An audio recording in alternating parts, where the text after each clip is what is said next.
Тарих беттерін парақтасақ, Шымкент дендрологиялық саябағының тарихы 1979 жылы қалалық қоқыс орнында бой көтерген.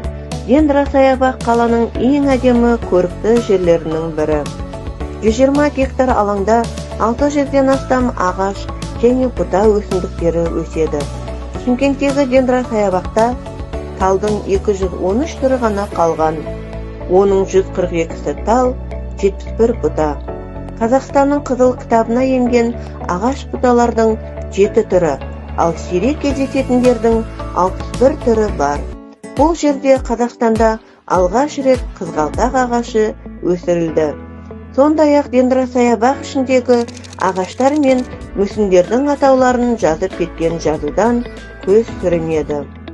Дендросаябақтың ғылым, мониторинг және молайту бөлімінің басшысы Гүлшат Сыдықова қарсы алып, жол бастап, әңгімесін әріден бастады.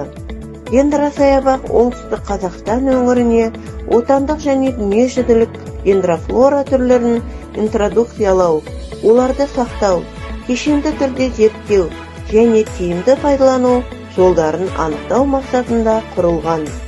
Дендросаябақтың аумағы Қазақстан және Орта Азия зонасы, Еуропа, Қырым, Кавказ, Сиыр Шығыс, Сібір, Шығыс Азия және Солтүстік Америка және көшеттерді өсіруге арналған көшеттік және көл деп 5 флористикалық аймаққа бөлінген дейді Гүлшат Сыдықова.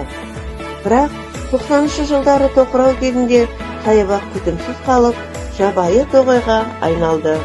2008 жылы қайта жаңартудан кейін дендросаябақ аймақтық маңызы бар ерекше қорғалатын аумақ мәртебесін алды.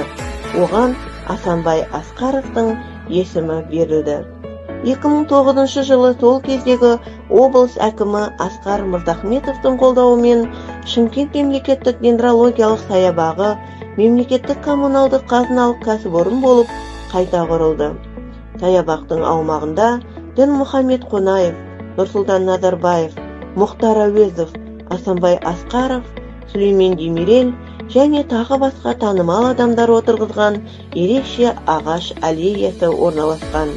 Дендросаябақ Шымкенттегі нағыз қала тұрғындары мен қонақтарының демалуына, таза ауадағы пикниктерге, үйлену тойлары мен фотосессияларға, ғашықтар серуендері мен спортпен шұғылдануға арналған сүйікті орындарының бірі.